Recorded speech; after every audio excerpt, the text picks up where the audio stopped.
Hi friends, ഇന്നത്തെ വീഡിയോയിൽ പറയുന്നത് ഈ ഈച്ചശല്യം പ്രാണിശല്യമൊക്കെ നമ്മുടെ തറയിൽ നിന്നും എളുപ്പത്തിൽ മാറ്റാനുള്ള ഒരു ടിപ്പാണ് കേട്ടോ.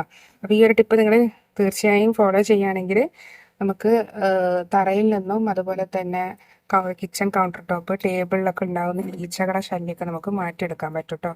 അപ്പോൾ അതിനായിട്ട് വേണ്ടതെന്ന് പറയുന്നത് കുറച്ച് ഐസ് വാട്ടറാണ്.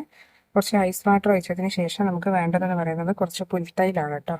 കുറച്ച് പുൽത്തൈൽ അതിൽ ഒഴിച്ചു കൊടുക്കുക. അപ്പോൾ കുറച്ച് പുൽത്തൈല നമുക്ക് ഇതിലേക്ക് ഇട്ടിച്ചു കൊടുക്കുക. ഇപ്പോൾ പുൽത്തൈലൊക്കെ ഉണ്ടാകുമ്പോൾ നല്ലൊരു സ്മെല്ലാണ്, പ്രത്യേകിച്ച് പ്രാണി പാറ്റ ഈച്ചനൊക്കെ നമുക്ക് ഓടിക്കാൻ പറ്റും. അതോടൊപ്പം നമുക്ക് കുറച്ച് വിനാഗിരി ഒഴിച്ചു കൊടുക്കുക കേട്ടോ. ഇപ്പോൾ ഈച്ച ശല്യം പ്രത്യേകിച്ച് നമ്മൾ ഈ ഒരു സമയത്ത് തറയിലൊക്കെ ഉണ്ടാവാറുണ്ട്. അപ്പോൾ ഒരു പ്രത്യേക ഒരു സ്മെല്ലുണ്ടാവും അതിന്.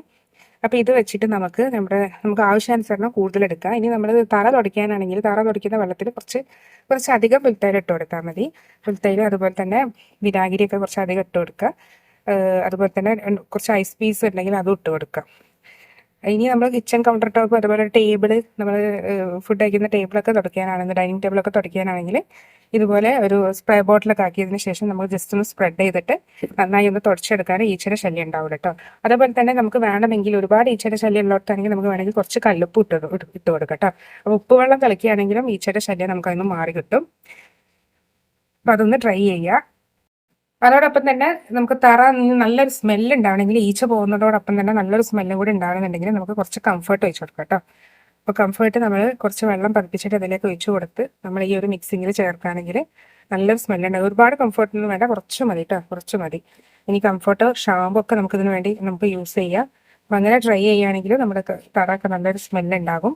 അതുപോലെ തന്നെ തുടച്ച് കഴിഞ്ഞതിന് ശേഷം നമ്മുടെ വീട്ടിൻ്റെ സെൻറ്ററിൽ അഥവാ നമ്മുടെ ആ ഒരു ഡൈനിങ് റൂം അല്ലെങ്കിൽ നമ്മുടെ ലിവിങ് ഏരിയയിൽ നമ്മൾ കുറച്ച് കല്ലുപ്പും അതിൽ കുറച്ച് ഗ്രാമ്പും കുറച്ച് കംഫർട്ടും കൂടി മിക്സ് ചെയ്ത് നമ്മൾ ഇതുപോലെ ഒരു പാത്രത്തിലാക്കി അതിൻ്റെ ആ ഒരു സെൻറ്ററിൽ വെക്കുകയാണെങ്കിൽ നല്ലൊരു സ്മെല്ല് എപ്പോഴും ആ ഒരു ഏരിയയിൽ സ്പ്രെഡ് ചെയ്യും കേട്ടോ.